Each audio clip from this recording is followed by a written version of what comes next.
ওয়ালাইকুম। আপনারা সবাই কেমন আছেন? আশা করি সবাই ভালো আছেন। আমিও ভালো আছি। জীবনের কিছু কিছু ঘটনা আসলে বলার কারণ একটাই, যাতে এই ধরনের বিষয়গুলো সামনের দিকে আর না ঘটে।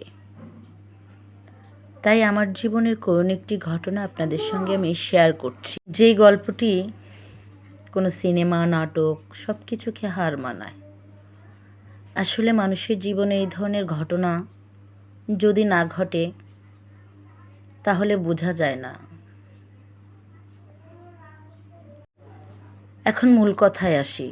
ঘটনাটি ছিল আমার জীবনের সত্য একটা ঘটনা। আমি খুব ছোট। আমরা 4 বোন ছিলাম। আমার খুব ছোট থাকতে বিয়ে হয়ে যায়। আমি আমার স্বামী কী জিনিস সেটা বোঝার ক্ষমতা তখন পর্যন্ত আমার ছিল না। বিয়ে হয়ে গেল। হয়ে যাওয়ার পর স্বামীর বাড়িতেও নিয়ে গেল। যাওয়ার পর দেখছিলাম সবাই হলুদ কাপড় বিছাইছে রাস্তায়।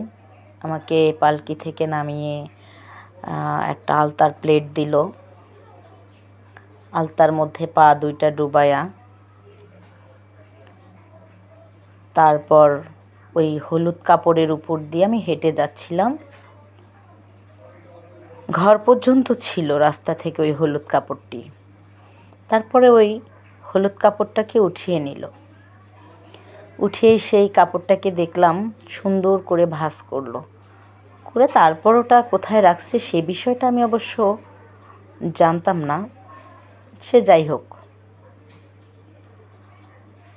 যথা নিয়মে বাড়ির সব কিছু চলতে থাকলো। যেমন আমার বাড়ি থেকে আমার সঙ্গে অনেকেই গিয়েছিল। আমার গ্রামের অনেক নানিরা গেছে। যাওয়ার পর এখন জামাইয়ের সঙ্গে পরিচিত হবে। হাতে একটা পান সুপারির পোটলা কি কি জানি দিল। দেওয়ার পরে বলতেছে এটা অমুক নানি শরী, এটা তমুক নানি শরী, এটা বড় নানির শাশুড়ি। এইভাবে আর কি পরিচয় করাই দিল। গেল। যাওয়ার পরে আবার আমার হাতেও সব কিছু দিল। দেয়া সবার সাথে ওই বাড়ির বলতেছে এটা বড় জাল, পরিচয় হও, এটা মেজো জাল, এটা সেজো জাল। আমার জাল ছিলেন মানে আমি সহ 4 জন। তো ওনারা ছিল 3 জন। ওই 3 জনের সঙ্গে পরিচয় করাই দিল। ওনাদের ছেলে মেয়ে ছিল, সবার সঙ্গে মোটামুটি পরিচয় করিয়ে দিল। দেওয়ার পর আমি তো খুব ছোট, তো অনেক ক্লান্ত, কিছুই বুঝতে পারছিলাম না আসলে আমার সাথে সব কি হচ্ছে। যথারীতি মোতাবেক আমাকে আমার সেজো জাল যিনি ছিল ওনার সঙ্গে আমার শোয়ার ব্যবস্থা করা হয়েছে। তো আমি ওখানেই শুয়ে পড়লাম। সাথে শুইল আমার নানি, মানে আমার বাড়ি থেকে যারা আসছিল ওনারা আমার সেজো জালের ঘরে আমরা সবাই শুয়ে পড়লাম। এখন দেখলাম যে ভোরবেলা হতে না হতেই টেনে হেঁচড়ে উঠিয়ে ফেলতেছে। উঠায়া কি হলুদ সারা শরীরে লাগায়া আবার গায়ের মধ্যে পানি ঢালতেছে। এরকম শীতকাল ছিল, পুরা মাঘ মাসের ঠান্ডা শীত। শীতে তো আমার দাঁত বারবার লাইগা আসতেছিল। এভাবেই সব কিছু চলতে থাকলো। বিয়ের পরের দিনটা স্বামীর বাড়িতে থাকা হইলো। তার পরের দিন নিয়ে চলে গেল। আমার বাড়ি থেকে অনেক লোকজন আসছে। তারা পরের দিন আমাকে ঘোরানিতে মানে আমাদের বাড়িতে নিয়ে গেল। সেখানেও গেলাম। যাওয়ার পর তো বাড়িতে ছিলাম, ওখানে বেশ কয়েকদিনই ছিলাম। থাকার পর নাকি আবার শ্বশুরবাড়িতে যেতে হবে। হ্যাঁ, গেলাম।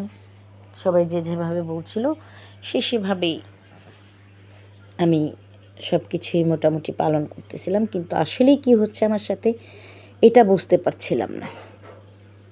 তো আমি যেহেতু খুব ছোট, তো আমার অনেক ক্লান্তি আসতেছিল। আমি যেখানে সেখানেই ঘুমিয়ে পড়তেছিলাম বসে বসে।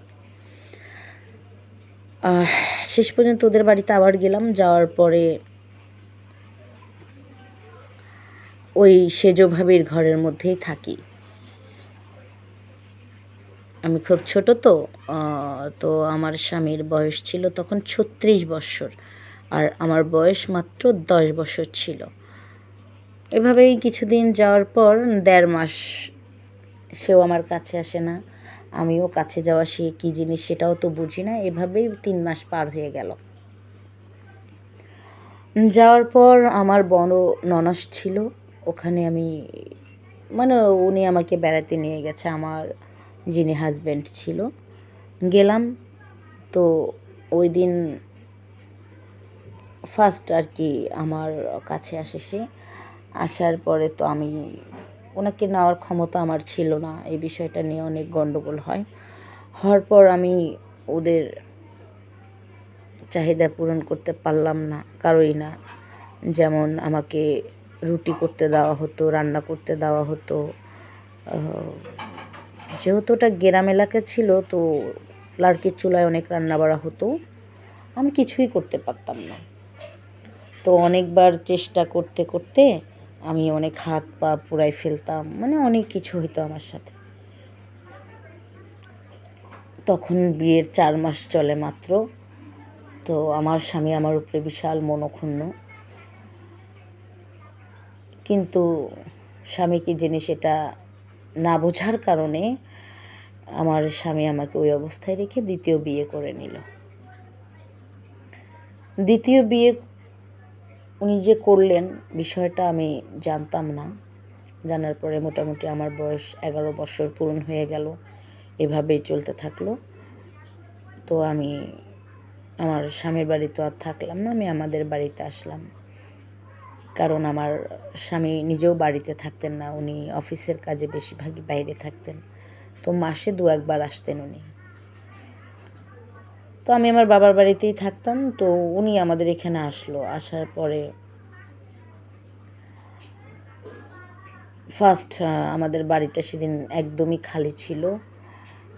শুধুমাত্র আমার নানি ছিল, বাবা মা সবাই বাইরে ছিল।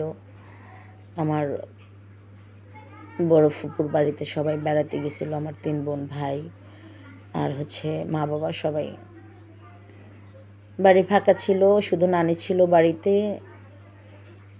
এর মধ্যে উনি চলে আসলো। আসার পর ওই দিন ফার্স্ট টাইম উনি আমাকে অনেক বোঝাচ্ছিল, দেখো মানে আমি মানুষটি এরকম ছিলাম যে উনি আমাকে একটু গায়ে যদি টাচ করতো, আমি এই বিষয়টা সবাইকে বইলে বেড়াইতাম বা চিকার বাকার করতাম, খুব ভয় পেতাম আমি। তো সেদিন উনিও বুঝাইলো, এর আগে প্রতিদিনে আমাকে কেউ না কেউ বোঝাইতো, ছোট নানি বড় নানি। তো বিষয়টা আমি একটু নেওয়ার চেষ্টা করলাম, মাথায় নেওয়ার পর আমি ওনার সাথে অ্যাডজাস্ট হওয়ার চেষ্টা করলাম, যেহেতু বিয়ে হয়ে গেছে। নেওয়ার পর সেদিন আমার স্বামীর সাথে আমার ফার্স্ট ফুল শয্যা হয়। পর আমি অনেক অসুস্থ হয়ে যাই, কারণ ওনাকে ধারণ ক্ষমতা তো আমার ছিলই না। তারপরেও সবার কথা মোতাবেক আমি আমার মতো করে চেষ্টা করে অসুস্থ হয়ে যাই। এতটা লাল রং পাত হইল যে আমি এতটাই অসুস্থ, আমাকে ৩ মাস হাসপাতালে থাকতে হয়। তো এই একদিনের ঘটনায় আমি অন্তঃসত্ত্বা হয়ে যাই, বিষয়টা আমি নিজেও জানতাম না, বুঝতাম না। যখন হাসপাতাল থেকে আসি তখনও আমি বিষয়টা জানতাম না, কারণ শুরুতেই আল্ট্রাসাউন্ড করা হয়েছিল, বের হওয়ার সময় আর করা হয় নাই।